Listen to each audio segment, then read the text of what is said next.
بسم الله الرحمن الرحيم الحمد لله وحده والصلاة والسلام على من لا نبي بعده أما بعد Assalamu alaikum warahmatullahi wabarakatuh. Welcome back guys to the Minority Students of Madinah.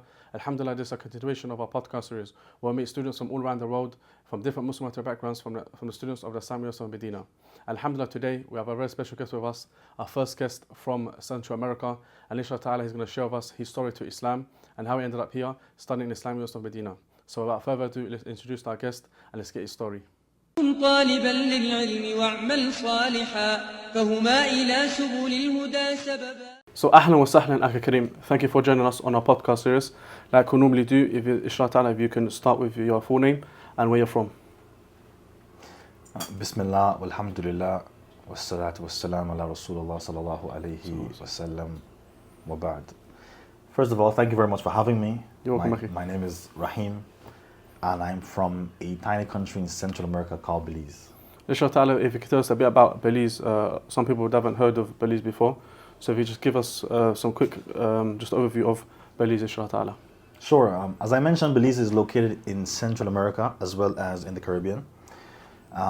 We're next to Mexico and Honduras and Guatemala as well. We share cultural and historical ties to countries in the Caribbean such as Jamaica.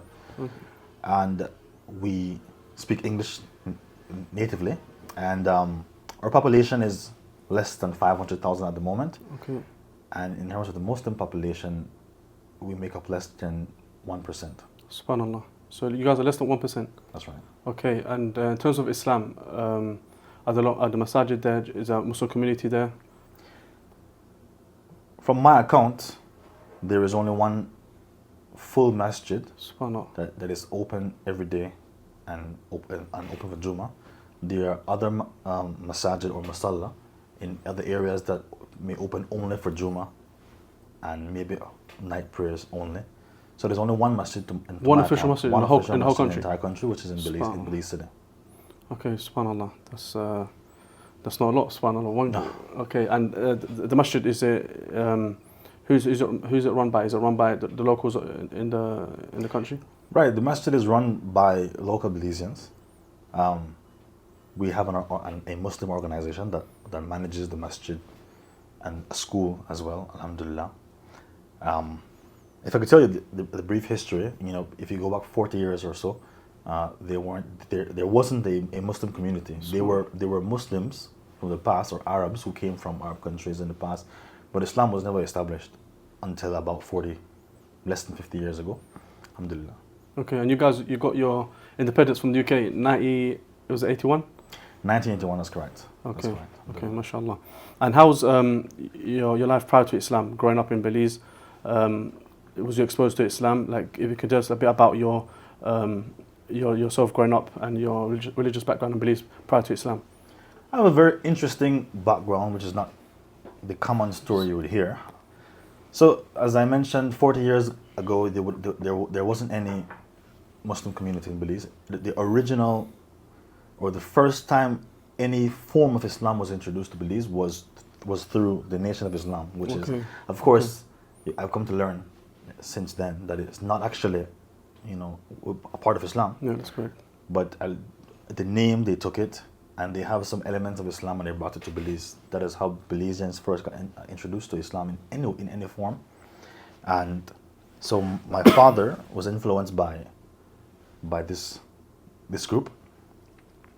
And so when I was born, my father was and is a part of the Nation of Islam. Okay, so so your father's actually a part of this. Right. Okay.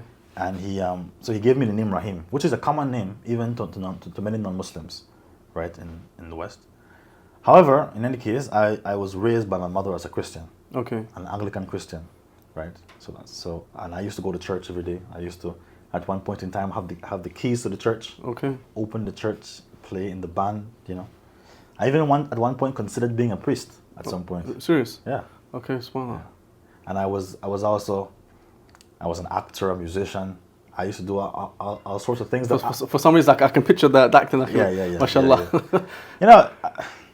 Somehow I used to consider these things. These things were the things that kept me safe from going on the streets and doing other types of things. But when I became a Muslim, of course, I had to give up all these things, you know. Alhamdulillah. Alhamdulillah, Allah replaced it with something better. Alhamdulillah. So you said you mentioned that your father was part of this group, and was he the one that exposed you to Islam? Yes. From a young age. Yes. You know, even before I accepted Islam, from a very young age, I was exposed to the Quran. I learned Surah Al-Fatiha. My father, he taught me how to pray. MashaAllah. You know, so while of course we make a distinction, I'm grateful that at least I was exposed in some way, and I think that this was one of the steps that brought me here to Islam. So, you know, alhamdulillah. And your father, he's still upon that? He's still upon the nation of Islam? Yes. Yes. Okay. And so when did you actually accept Islam? When did you make the decision to leave Christianity and accept Islam? When I was about 20 years old, you know, I began to question the things that I believed. I questioned the validity and the reliability of the Bible, and you know, things that are not even a secret, not even to Christians, to Christian theologians. It's not a secret, the way that the Bible was put together, and the institutions. Right, and so I couldn't believe it anymore. I couldn't accept it, and alhamdulillah, as I mentioned, because I was already exposed to Islam in one form, that it was the natural next step for me to search. I didn't have to go searching from one religion to the other before I found it. Alhamdulillah. And so I accepted Islam around age 20, and I had friends as well in high school that were Muslims, and I met them, and they taught me about Islam, and that's how I Alhamdulillah. And how was your mother's reaction? Because obviously you've left the religion of your mother, and how was your father's reaction when you actually told him that you accepted Islam? Completely two different reactions. My mother was a Christian, and you know, Islam is to her completely foreign, and so you know, she didn't take it well at first, of course. I can imagine, yeah. And you know, but when it comes to my father is very supportive. You know, I take it that, as you know, some people may not be aware of what the truth is, and they're trying their best, and inshallah, may Allah guide them both, as well as my siblings. I mean, but my father is very supportive, and as well, my mother has been supportive as well in recent years. Alhamdulillah. And when you accepted Islam, obviously a lot of reverts they go through challenges and they go through different things. What were some of the challenges that you faced when you came to Islam? Some of the things that you found difficult when you first accepted Islam, if any? Well, as I mentioned, I was involved in many things that I considered to be perfectly excellent things to do, and leaving them off wasn't easy. You know, it's very challenging to leave things that you grew up loving, you enjoy doing. They become a part of your character, a part of your lifestyle, yeah, that's correct. and you have to leave it. And it was very difficult, you know. And then as well, being the odd person at family gatherings, you know, people have to make special arrangements just for you. People they aren't always what you call it, tolerant in regard to that. And I've had to listen to certain statements made by family members that weren't too kind. It's very challenging, even outside my family, to friends and to extended family and people. I've had to, to make aware that my life is different now. I've changed my lifestyle, and you just have to respect it. Getting respect for your decision, it's been very difficult, And then coming here as well, I had some challenges coming here. I applied to come to Medina around the same time as I accepted Islam. Okay. Which is about 10 years ago. SubhanAllah. I initially waited for 3 years without any word. And by the time I got accepted, certain circumstances in my life had already changed. I had applied to school and I got accepted. I had gotten a stable job. And so it was another 5 years before I actually came. Yeah. So in 8 years in total. And then the journey here, first of all, getting the documents prepared was very difficult. Yeah.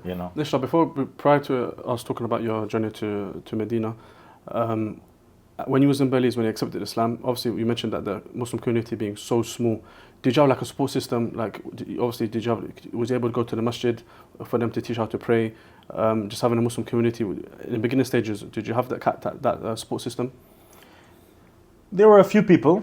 First of all, not many Belizeans have come to study successfully. And at the time, when I was there were 2 Belizeans here in Medina studying. And so it was only the Imam that had studied here prior. And there were some people from other countries who didn't study specifically, but had Islamic knowledge. But of course, many people were busy, with their own responsibilities. So I used to go to the masjid, and I used to find them from sometimes, and they would assist me when they had time with reading. But generally, most of the time, I had to be alone, and I had to teach myself, for example, how to read Quran, mostly from just having the Quran and a chart with the Arabic letters on it, and that's how I actually taught myself to read. And when it comes to other Islamic knowledge, I didn't study anything before I came to Medina, in terms of Sirah or Hadith or Fiqh or Sharia. Even the Quranic science, I didn't study anything. I didn't study anything before coming here. As I mentioned, because the other students were here at the time. And you're not the only one. A lot of people that come from Muslim minority backgrounds don't really have a foundation. Right. They come, and in the beginning it's a bit of a struggle, Right. subhanAllah. Right. But when was you first exposed to Jamia Islamiyah? When did you think, like, there's a university there, going overseas, it's actually a possibility for me? When did you actually make that decision, like, yeah, I'm going to go and I'm going to study abroad? Well, as I mentioned, it was almost immediately. Okay. When I accepted Islam,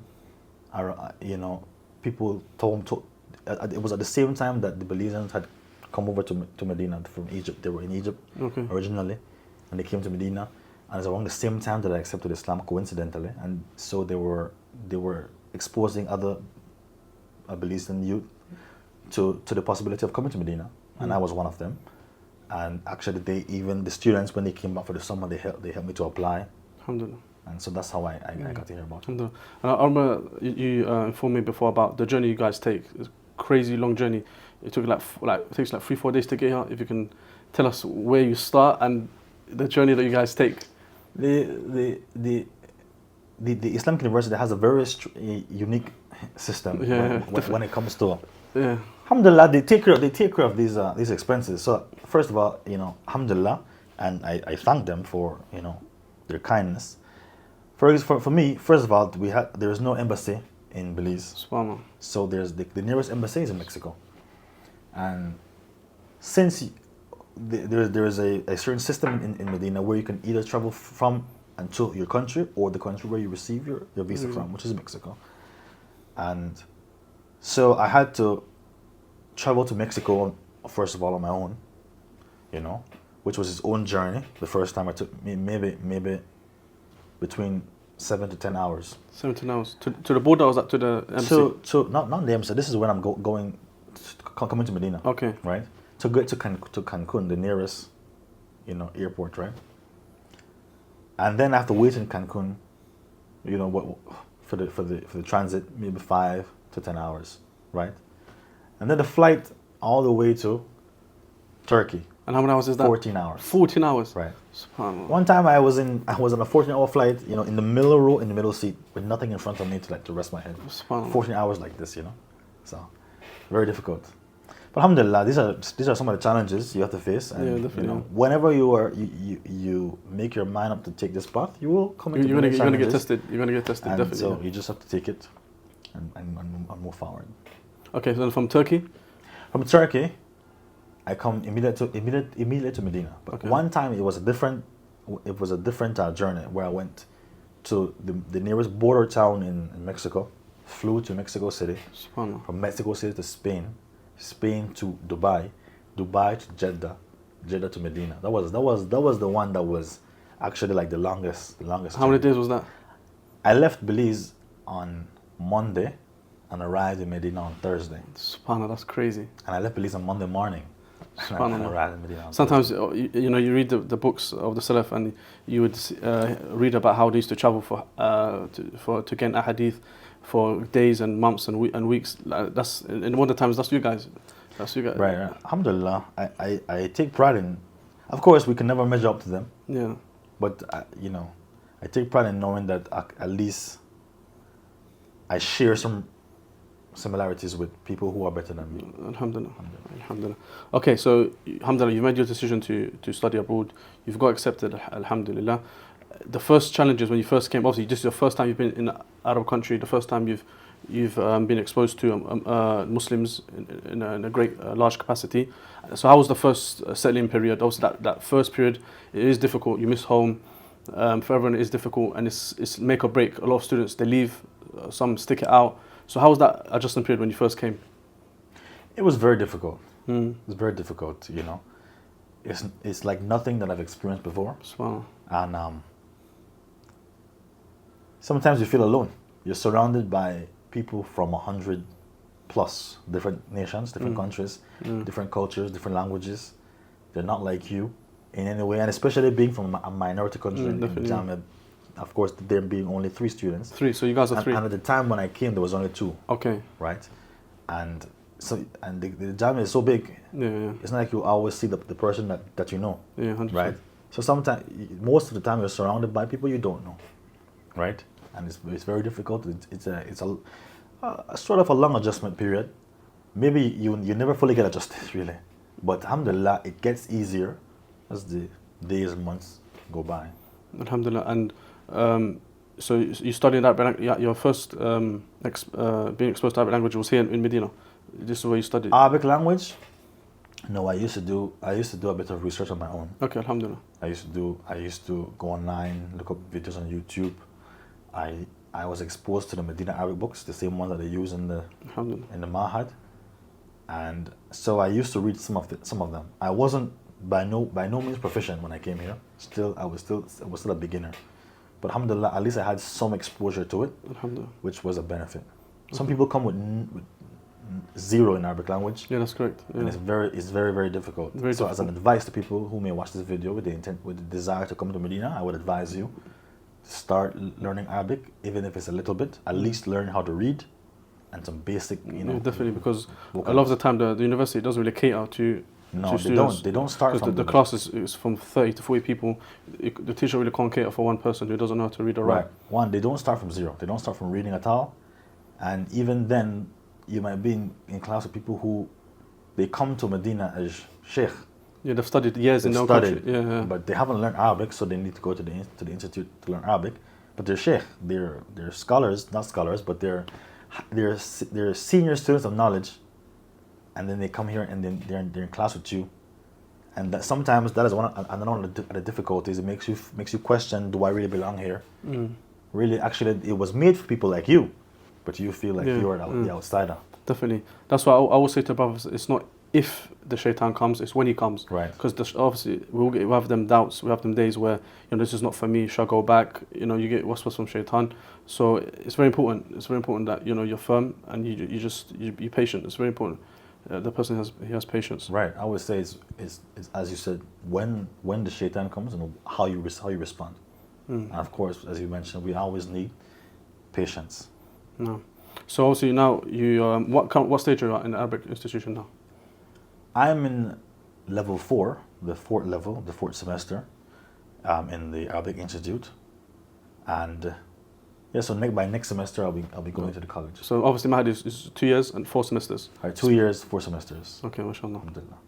And do you know which faculty you want to enter? Which kulliyah? I'm still undecided, but I'm choosing, I think, between Kulat al-Sharia and Kulat al-Lugha. Okay. Inshallah. Lugha is interesting. Why Lugha? A lot of people don't go to Kulat al-Lugha. What makes you want to enter into Kulliyah al-Lugha?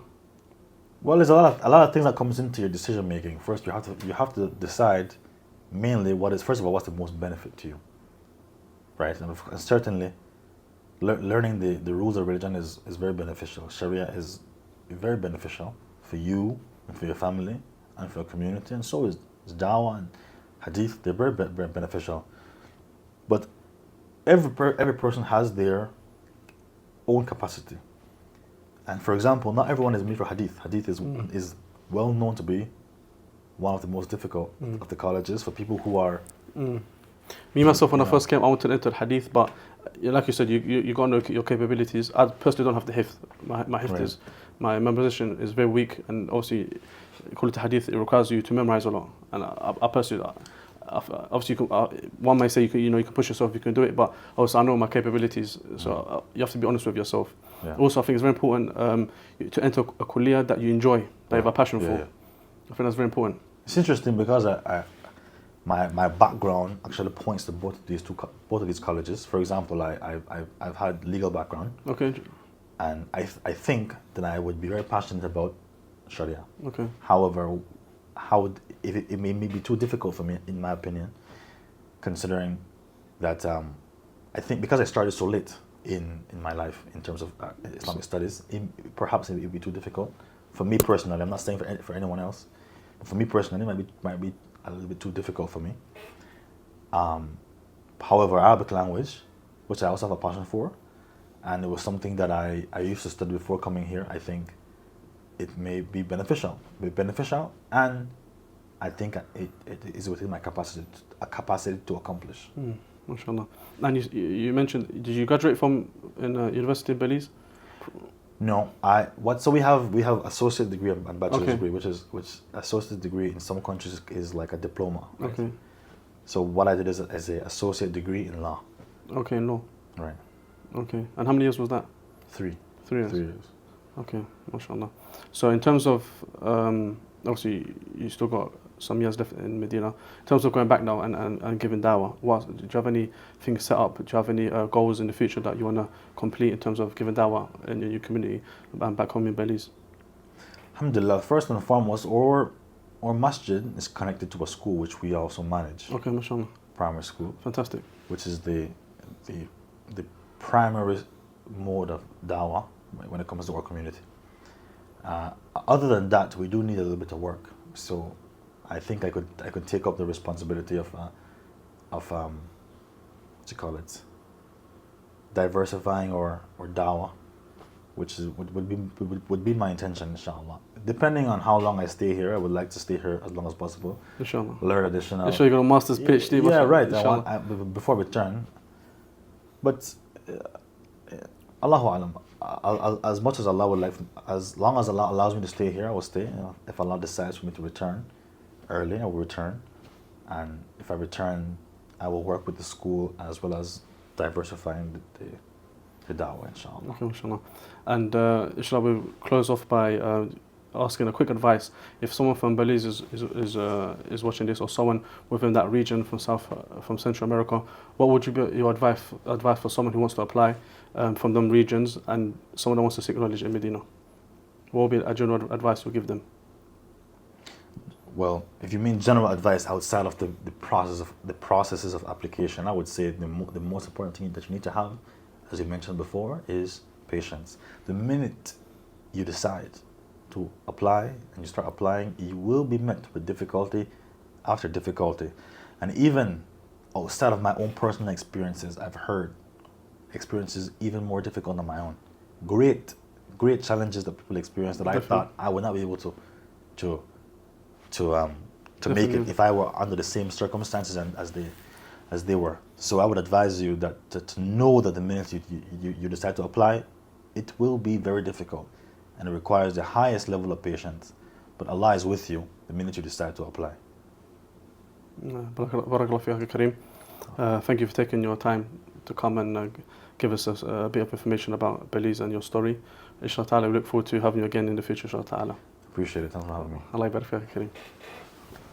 Once again, we'd like to thank the brother for taking his time out and for him sharing his story with us. We ask Allah subhanahu wa ta'ala that He grants him success in his studies here in Medina and for giving him tawfiq, to give him the ability and success to go back and to spread Tawheed and to spread Islam in Belize. Sometimes we forget how difficult it is, how challenging it is for some of these students that come from different Muslim backgrounds. They don't have no foundation in their country, they have nothing set up, sometimes they don't even have a masjid. So please keep them in your dua, and we ask Allah subhanahu wa ta'ala that He grants them all success. Until next time, Assalamu alaikum wa rahmatullahi wa barakatuh.